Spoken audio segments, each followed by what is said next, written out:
Ya, terima kasih untuk pujian yang indah dari paduan suara Sanctus dari GKI Puri. Mari jemaat Tuhan bersama-sama pada waktu ini kita akan merenungkan kebenaran firman Tuhan. Mari kita siapkan hati dan pikiran kita, mari kita satu di dalam doa. Mari kita berdoa.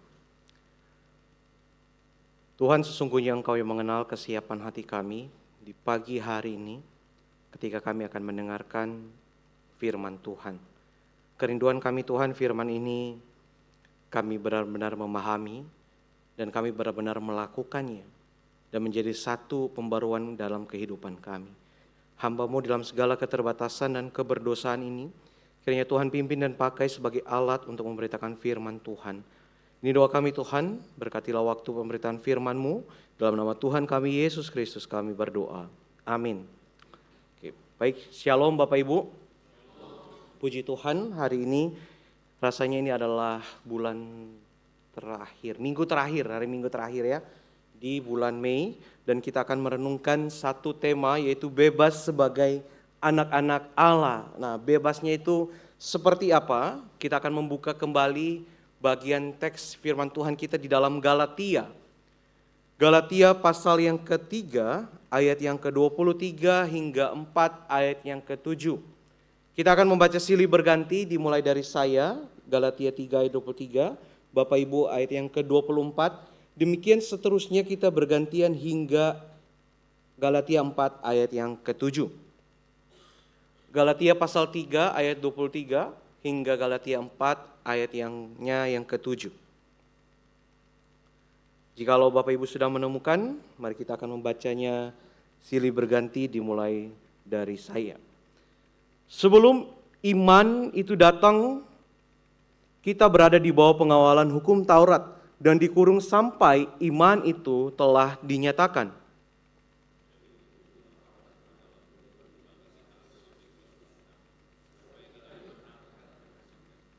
Sekarang iman itu telah datang, karena itu kita tidak berada lagi di bawah pengawasan penuntun.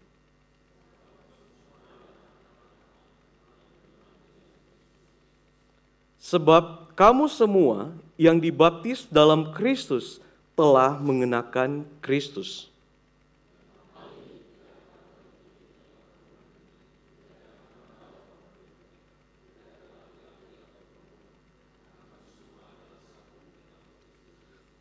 Lagi pula, jikalau kamu milik Kristus, kamu adalah keturunan Abraham dan ahli waris menurut janji Allah. 4 ayat pertama, silakan.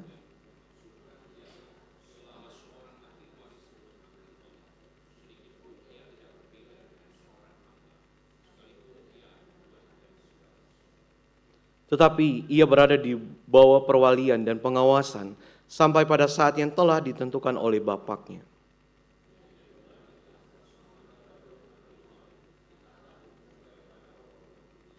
Namun setelah genap waktunya, Allah mengutus anaknya yang lahir dari seorang perempuan dan takluk kepada hukum Taurat.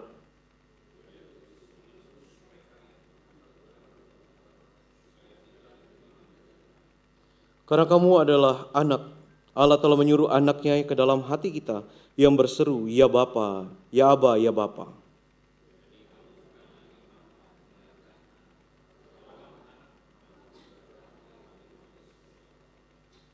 Oke, sedemikian jauh Bapak Ibu membacaan firman Tuhan kita.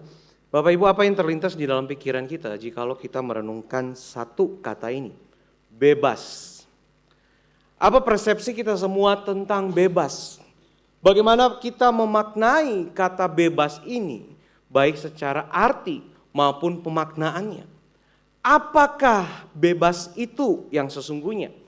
Kalau dalam Kamus Besar Bahasa Indonesia menjelaskan bahwa bebas ini dikatakan lepas sama sekali, tidak terhalang, tidak terganggu, dan sebagainya. Sehingga dapat bergerak, berbicara, berbuat, dan sebagainya dengan leluasa. Dengan leluasa. Seakan-akan seseorang atau sesuatu ini bisa berbuat sesuatu dengan otoritasnya dia. Nah, Bapak Ibu, saya ingin memberikan sedikit ilustrasi dan pertanyaan kepada Bapak Ibu. Jikalau kita melihat definisi bebas seperti ini, Coba kita lihat ikan kecil ini. Menurut Bapak Ibu, apakah ikan ini bebas? Coba saya lagi lihat tatapan matanya lagi serius banget ini. Lagi mikirin bebas apa enggak bebas ikan ini. Bebas? Enggak. Kita berpikir dia tidak bebas. Karena dia ada di dalam bowl. Fish bowl itu yang kecil. Tapi bisa jadi bagi si ikan itu dia bebas. Ya, dia merasa dirinya bebas. Tetapi dia terkurung di dalam fish bowl itu. Kalau ikan-ikan yang ini, apakah ikan-ikan ini bisa dikategorikan sebagai bebas? Yang tadinya di fish bowl, sekarang dipindahin ke kolam ikan. Lebih gede, lebih besar. Apakah ikan-ikan ini bebas? Ya, tidak. Setengah-setengah, setengah bebas, setengah enggak, ya. Ini prinsipnya sama, seperti ikan yang ada di fish bowl tadi. Cuma skopnya lebih dibesarkan lagi, ya. Dianggapnya bebas, tapi ternyata ikan-ikan ini hanya terbatas di dalam kolam ikannya sendiri. Masih tentang ikan. Kok enggak? Ini gambarnya agak kartun ya. Kayak Finding Nemo ternyata, ya. Apakah ikan-ikan ini di dalam lautan yang begitu luas bisa dikategorikan bebas? Jika kita ingat definisi yang tadi. Apakah benar? Ikan-ikan, semua ikan di dalam lautan, di sungai bisa dikatakan sebagai ikan yang memiliki kebebasan.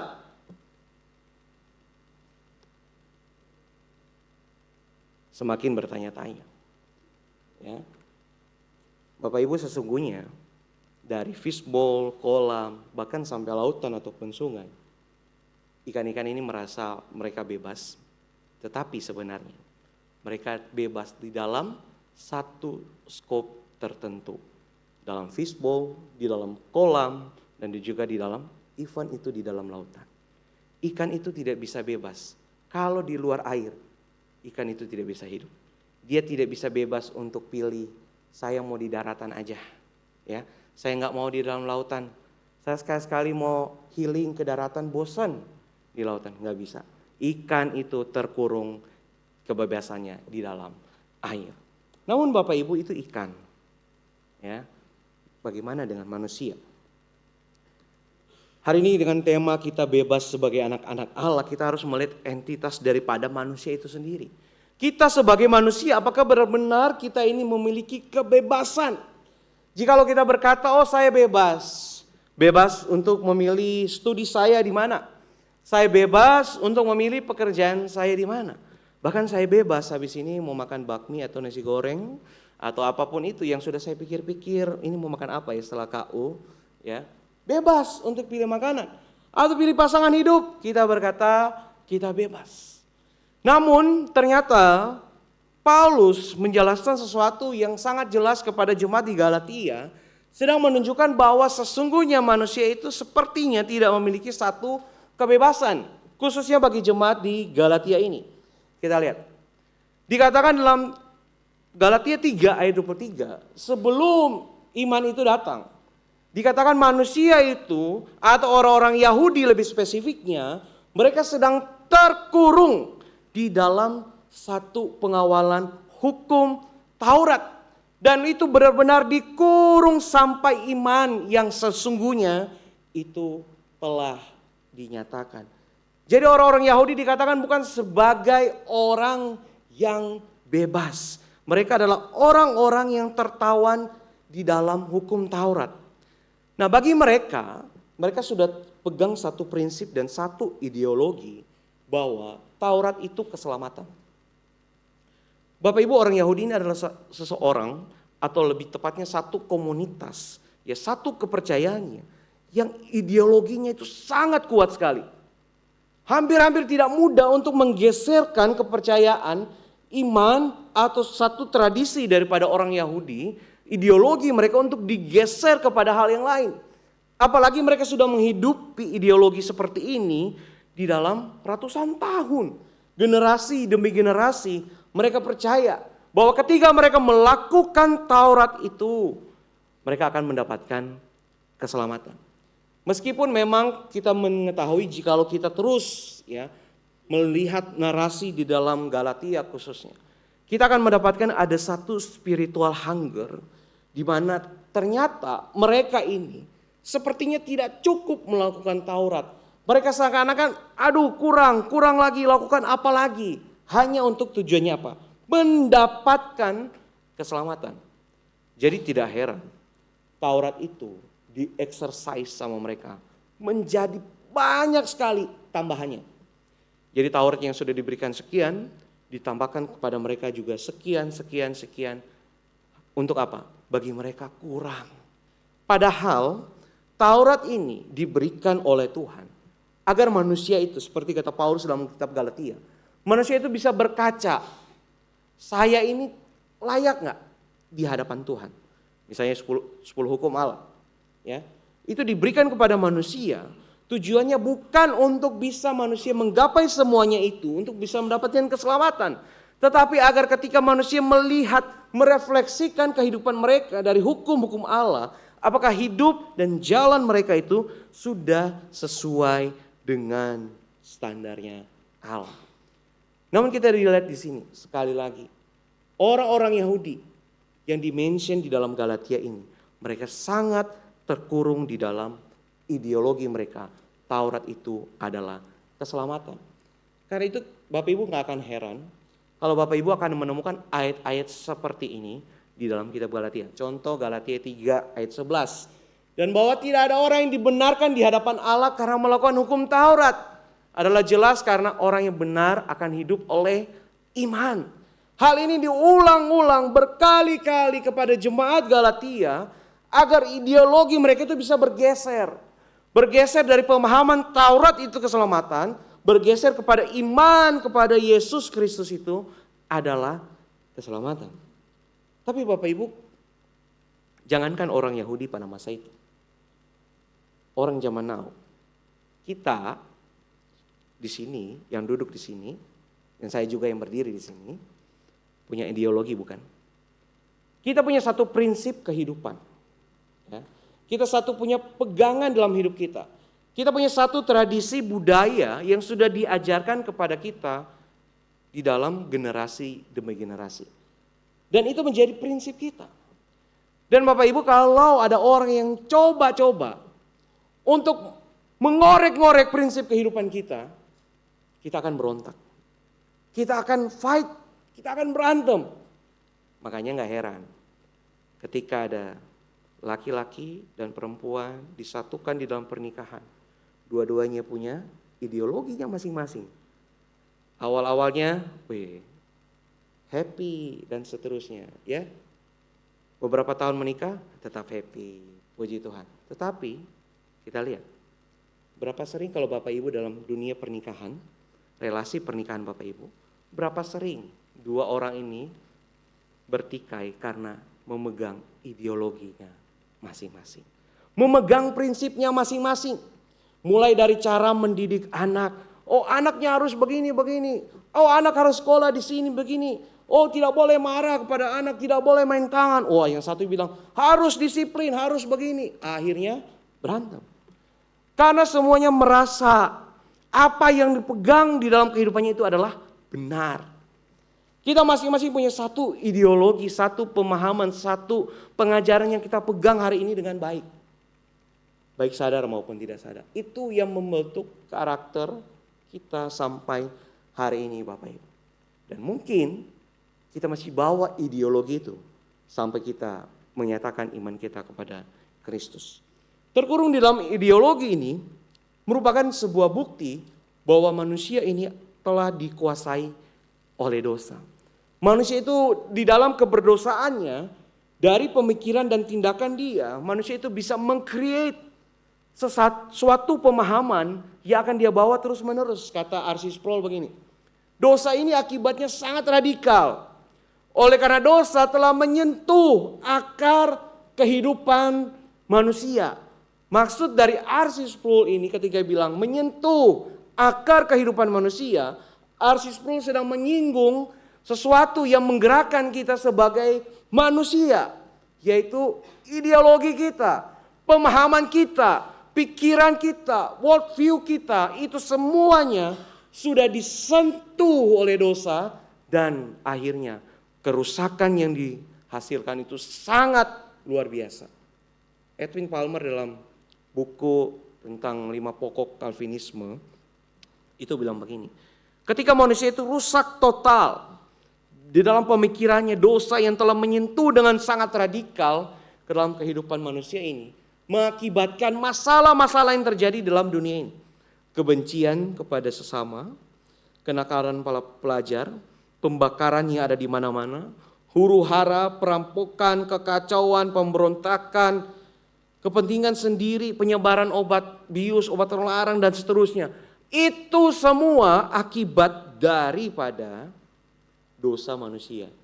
Akibat daripada ideologi kita, pemahaman kita yang sudah disentuh oleh dosa. Bapak Ibu, ada orang bilang kejam karena membunuh. Tapi pembunuh yang kejam itu bisa bilang begini, ketika dia mungkin membunuh istrinya, dia bisa bilang begini, saya itu enggak kejam, istri saya yang kejam. Dia telah selingkuh kepada saya. Dia selingkuh diam-diam di dalam pernikahan kami. Saya marah, saya emosi, dan akhirnya saya membunuh istri saya. Yang kejam itu istri saya, bukan saya. Bapak Ibu bisa lihat betapa jahatnya manusia di dalam mempertahankan ideologinya masing-masing. Dan inilah yang kita bisa bayangkan ketika Paulus berkali-kali ngomong kepada jemaat di Galatia, yang membenarkan kamu itu iman, yang menyelamatkan kamu itu iman, bukan Taurat. Tapi sekali lagi, ideologi itu tidak bisa digoyangkan dengan begitu mudah. Raja Daud di dalam Mazmur 51 ketika dia disadarkan ya, waktu itu dia ditegur karena keberdosaan dia dan dia sadar, dia menuliskan Mazmur ini. Dan di dalam pengakuan dia menyatakan bahwa ideologi keberdosaan ini munculnya dari mana. Sesungguhnya di dalam kesalahan aku ini telah diperanakan. Di dalam dosa aku dikandung ibu. Ayat ini sangat jelas menunjukkan bahwa ideologi yang membentuk kita hari ini, di dalam pemahaman kita masing-masing, di dalam keberdosaan kita, ini bukan serta-merta terjadi karena orang tua kita yang gagal mendidik kita, atau dengan cara orang tua yang mendidik kita sehingga membentuk kita sampai hari ini. Ayat ini menjelaskan bahwa faktor lingkungan itu bukan faktor utama yang membentuk siapa saya hari ini. Tetapi sejak kita dikandung, itu kita sudah punya dosa. Kita diperanakan, itu diperanakan di dalam dosa. Dosa itu sudah sedemikian rupa masuk ke dalam kehidupan manusia, merusak sampai akar-akar kehidupan manusia. Mari kita tes hari ini. Seberapa rusaknya kita? Jangan gugup Bapak Ibu. Tesnya sederhana. Jika ada seorang, orang ini kaya sekali. Kayaknya minta ampun ya. Kalau kata orang uangnya udah gak ada serinya. Dia mau kasih Bapak Ibu rumah. Terus dia bilang begini, kamu pilih mana? Saya akan kasih ya. Satu rumah yang besar di Alam Sutera. Harganya kira-kira berapa ini? 16M, 18M, 20M ya. Kamu pilih mana? Ini satu rumah yang besar kali di Alam Sutera, harganya sekian M, atau kamu pilih rumah yang masih di Tangerang Selatan juga, tapi daerahnya nggak jelas di mana. KPR 160 juta. Ayo. Di dalam hati Bapak Ibu, kalau Bapak Ibu ditawarkan seperti ini, Bapak Ibu gak usah teriak jawab keras-keras yang mana mau dipilih. Kira-kira nih saya mau lihat dari wajahnya, ada orang yang tawarkan begini, Bapak Ibu akan pilih yang mana? Yang KPR atau yang di Alam Sutera? Bergejolak ya batinnya ini ya. Aduh sayang kalau pilihnya yang 160 juta, kan orangnya mau kasih cuma-cuma. Ambillah yang 16 M, kapan lagi? Aduh, enggak lah. Saya mau hidupnya sederhana. Ya, saya nggak mau yang M-M-an. Nyapunya juga susah. Kegedean. Ya, bersih-bersihnya nanti kegedean. Saya yang KPR aja. Bapak Ibu, di dalam dua perspektif itu, ketika seseorang yang akan memilih bangunan mewah ini, dari mana dia punya konsep rumah mewah mendatangkan kebahagiaan? Dari mana dia punya konsep saya akan lebih sejahtera kalau rumah saya lebih baik, lebih besar? Dari mana dia punya konsep saya akan lebih happy, orang akan lebih memandang saya kalau saya punya rumah sebesar ini? Dan kalaupun orang itu pilih yang KPR, coba tanya di dalam hati, baik-baik. Ketika dia akan memilih rumah yang kecil ini, apakah serta-merta langsung? Atau ada pergolakan batin, pilih nggak ya yang 16 M atau pilih yang ini? Aduh, saya hidup sederhana, ya udahlah nggak apa-apa.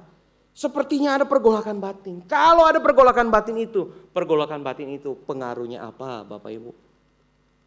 Ini salah satu contoh Bapak Ibu. Di mana kita manusia dari sejak kita lahir, kita ternyata sedang tertawan di dalam dosa kita masing-masing, bukan? Kita sudah tertanam dalam pemikiran bahwa kalau saya punya ini, hidup saya akan lebih baik. Kalau saya punya pegang prinsip kehidupan seperti ini, hidup saya akan lebih aman, lebih sejahtera Bapak Ibu. Jadi jikalau demikian, hari ini kita bertanya, apakah kita manusia bebas? Tidak ada kebebasan bagi manusia. Baik saya maupun saudara di tempat ini, hidup kita di dalam naungan dosa itu tidak ada yang namanya kebebasan. Sama sekali tidak ada Bapak Ibu. Masing-masing kita jangan langsung berpikir bahwa tertawan di dalam dosa itu adalah dosa-dosa tertentu.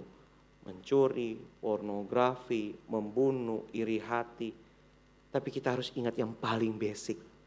Dari ideologi kita, pemahaman kita, pikiran kita hari ini sudah diracuni oleh dosa. Bapak Ibu, menariknya Rasul Paulus di dalam kitab Galatia menunjukkan bahwa manusia tidak punya kebebasan. Hingga dikatakan, pakai kata ini, sebelum iman itu datang. Sekarang iman itu telah datang. Kenapa Paulus ingin pakai kata datang? Ya, kenapa harus pakai kata datang? Kata datang di sini bahasa aslinya itu erkomai. Erkomai ini artinya to come from one place into another. To come from one place into another. Jadi ini ingin menunjukkan bahwa iman itu telah berada dalam satu tempat dan sekarang sebelum iman itu datang, to come from one place into another. Atau sekarang iman itu telah datang dari satu tempat yang kita tidak tahu di mana tempatnya dan ke salah satu tempat. Sekarang kita yang pemahaman imannya sudah lengkap, kita sudah mengerti bahwa ternyata erkomai ini dimaksudkan untuk menunjukkan kepada Mesias itu yang datang. Yang dulunya dalam satu tempat dalam kemuliaan Allah Tritunggal itu. To come into another place. Into this world. Datang ke dalam dunia ini untuk memberikan kita satu kebebasan di dalam keselamatan yang diberikan oleh anaknya. Makanya Paulus bilang ia diutus Yesus Kristus untuk menebus mereka yang takluk kepada hukum Taurat. Untuk menebus mereka yang takluk kepada dosa. Yang terkurung, yang tertawan di dalam dosa. Saya dan saudara yang gak bisa apa-apa. Kita yang tidak bisa membebaskan diri kita dalam ideologi kita yang sudah berdosa. Supaya status kita yang dulunya tertawan dan takluk. Bukan kepada hukum Taurat. Tetapi kepada ideologi keberdosaan. Kita diterima menjadi anak. Kata menebus. Ya. Kata menebus artinya exagorazo. Exagorazo ini ingin menunjukkan by payment of a price. Satu harga yang harus dibayar. To recover from the power of another. Jadi Yesus Kristus itu, dia diutus dari surga yang mulia untuk memulihkan saya dan saudara. Membebaskan saya dan saudara dari satu kekuatan, yaitu apa? Kekuatan dosa. Jadi kita bisa melihat di sini, kita yang sudah tertawan statusnya kita sebagai manusia itu telah tertawan di dalam dosa. Ketika iman itu datang, ketika Yesus Kristus itu datang, di dalam karya salib Kristus telah membebaskan manusia dari yang namanya kutuk dosa. Kita benar-benar bebas daripada kutuk dosa itu. Karena iman itu telah datang. Dia telah menebus, dia telah membayar. Dia telah merecover dari power keberdosaan kepada karya salib. Namun Bapak Ibu, bagian ini tentang karya salib Kristus ini, saya yakin Bapak Ibu seringkali mendengar. Dan ternyata jemaat di Galatia pun mereka sudah seringkali mendengar. Pertanyaannya Bapak Ibu, kenapa Paulus itu sangat keras sekali? Ini adalah salah satu, atau saya bisa bilang satu-satunya surat Paulus yang kasar sekali, keras sekali perkataannya kepada jemaat di Galatia. Padahal yang diulang-ulang itu semuanya sama. Kamu percaya kepada Yesus Kristus, kamu beriman, kamu tidak hidup di dalam hukum Taurat. Bapak Ibu mau baca dari awal sampai akhir, hal ini yang paling banyak diulang. Dan perkataannya, intensitasnya semakin hari semakin keras. Kenapa Paulus begitu sangat keras kepada jemaat yang di Galatia? Apa karena mereka tidak tahu? Paulus bilang begini di awal-awal. Seperti yang telah kami katakan dahulu. Paulus sedang mention bahwa apa yang diberitahukan bagi mereka saat itu bukan sesuatu yang baru. Mereka sudah tahu. Mereka sudah tahu sebenarnya, dan bahkan mereka telah menerima iman itu, kata Paulus. Di mana kamu yang telah menerima iman itu, yang telah mengaku bahwa kamu adalah pengikut Kristus, di mana orang-orang Galatia itu yang mengaku mengikut Kristus. Sekarang orang-orang Galatia itu malah kembali balik di dalam pengajaran hukum Taurat. Memang sih dikatakan ada guru-guru palsu yang mengacaukan pengajaran di Galatia. Tetapi kata Paulus, masakan gara-gara guru-guru palsu ini imanmu begitu cepat berpindah lagi kepada hukum Taurat. Rasul Paulus begitu keras kepada jemaat Galatia. Karena jemaat Galatia mengaku percaya kepada Kristus, tetapi hidup di dalam ideologi mereka. Bapak Ibu, iman itu harus sinkron. Kita tidak bisa beriman yang tidak sinkron. Kita nggak bisa hanya berkata saya punya iman kepada Yesus Kristus. Kita juga nggak bisa bilang saya pelayan Tuhan, saya rajin di gereja, saya aktif di gereja. Tetapi kehidupan kita di luar ideologi Kristus. Kita nggak bisa berkata bahwa kita adalah orang yang sungguh-sungguh percaya kepada Kristus, tetapi rumah tangga kita hancur berantakan karena ideologi kita. Kita nggak bisa percaya kepada Kristus, mengaku percaya, kalau kita masih berkecimpung di dalam dosa-dosa kita, di dalam setiap pemahaman kita. Bahkan celakanya kita kadang-kadang mengantisipasi perbuatan dosa kita memakai Alkitab. Kita selalu bilang, oh gak apa-apa kok, saya memang manusia yang berdosa. Tapi kan bukankah Tuhan itu sayang kepada saya. Jadi Tuhan tahulah saya dalam kelemahan saya. Bapak Ibu kalau sudah mengerti bahwa kita sudah dibebaskan oleh kutuk dosa itu, maka seharusnya kita semua di tempat ini punya satu power daripada Tuhan itu sendiri yang membebaskan kita dan memberikan kita satu power untuk bisa apa? Melawan dosa itu. Karena jelas perbedaan status. Dulu kita yang masih tertawan di dalam dosa. Kita hidupnya apa? Dosa melulu. Ya. Kita hidupnya apa? Kita enjoy semua dosa-dosa kita. Tetapi ketika kita dibebaskan, orientasi kita bukan lagi kepada dosa-dosa itu. Tetapi orientasi kita adalah pada kekudusan Tuhan. Meskipun memang beberapa kali mungkin kita bisa jatuh. Tapi ingat, orientasi kita adalah kepada kekudusan Tuhan. Berapa banyak orang Kristen hari ini hidup di kantor beda, di rumah beda, di gereja beda. Hanya untuk menunjukkan apa? Ya saya Kristen. Tapi hidup ternyata ideologi yang dipegang adalah ideologi keberdosaan. Bapak Ibu, kalau demikian kita hidup, iman kita nggak sinkron. Iman kita tidak sinkron sama sekali. Ketika kita mengaku, kita harus menunjukkan kehidupan kita seperti Kristus. Makanya Paulus bilang begini kepada orang-orang Galatia. Hai orang-orang Galatia yang bodoh, siapa yang telah mempesona kamu? Bodohnya ini karena apa? Kamu hidup lagi di dalam hukum Taurat. Bodohnya lagi karena kamu hidup tidak seperti Kristus. Bukankah Yesus Kristus itu yang telah disalibkan, telah dilukiskan dengan terang di hadapanmu atau di depan? Bapak Ibu, ini keras sekali. Kalau Bapak Ibu baca dan merefleksikan ke diri sendiri. Kira-kira Paulus akan bilang begini gak ke kita? Kita ini bodoh atau kita sudah hidup di dalam Kristus? Namun di dalam menuju akhir pada kitab Galatia, Paulus memention begini. Kalau kita yang telah dipanggil untuk merdeka. Untuk apa? Untuk merdeka, untuk bebas. Jangan kita mempergunakan setiap kemerdekaan, setiap kebebasan kita yang telah ditebus oleh Tuhan itu sebagai kesempatan untuk hidup di dalam dosa, melainkan layanilah seorang yang lain akan kasih. Sebenarnya dengan kita memaknai Galatia 5 ayat 13 ini, kita melihat ada dua realitas. Yang pertama, realitas manusia yang telah ditebus oleh Tuhan. Bebas daripada kutuk dosa.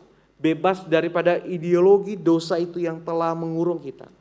Namun yang kedua, kita melihat di sini. Kebebasannya ini terbatas. Kebebasannya terbatas. Kenapa? Kebebasan ini tidak bisa lepas daripada Tuhan itu sendiri yang memberikan kebebasan. Karena dikatakan pada Paulus, kalau kamu bebas, pakai itu untuk melayani seorang yang akan lain. Artinya, kita sendiri yang sudah tahu betul motivasi kita ketika kita melayani, karena kita percaya kepada iman Kristus itu. Ketika pun kita bebas untuk melayani Tuhan, kita bebas hidup sekarang, kita nggak bisa lepas daripada otoritasnya Tuhan. Untuk memberikan gambaran tentang kebebasan yang terbatas ini di dalam kehidupan manusia, meskipun sudah bebas daripada dosa. Saya akan memberikan beberapa argumen seperti ini. Ada orang yang suka berkata, jika Allah Maha Kuasa, apakah Allah dapat menciptakan batu yang Allah sendiri tidak dapat mengangkatnya? Bisa nggak Bapak Ibu? Ini pertanyaan klasik. Bisa nggak? Kalau Allah Maha Kuasa, apakah Allah dapat menciptakan batu yang Allah sendiri tidak dapat mengangkat?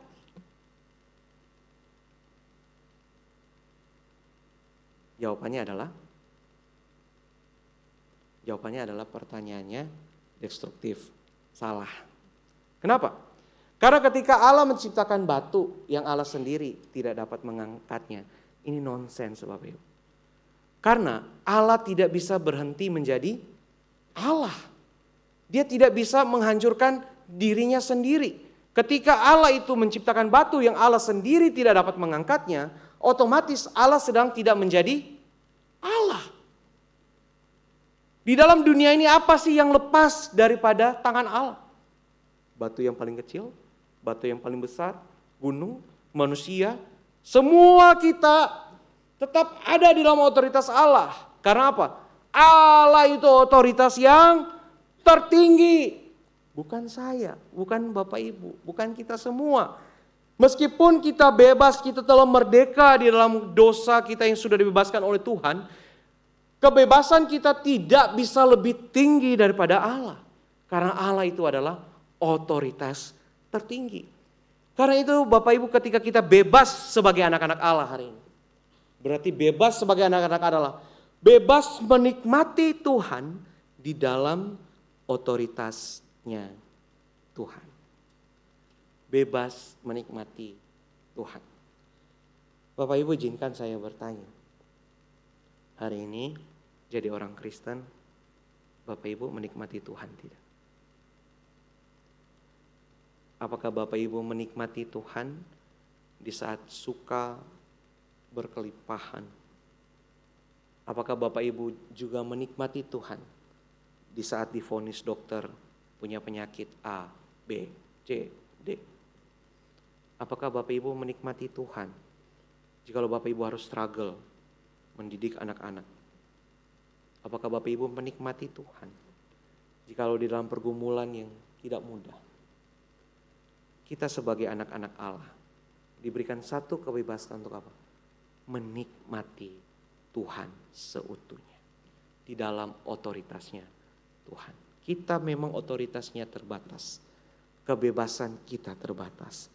Tetapi ketika kita bisa menikmati Tuhan, inilah yang disebut dengan coram Deo. R.C. Sproul mengatakan, to live coram Deo is to live one's entire life. Untuk menikmati coram Deo, menikmati Tuhan di dalam keseluruhan kehidupan kita.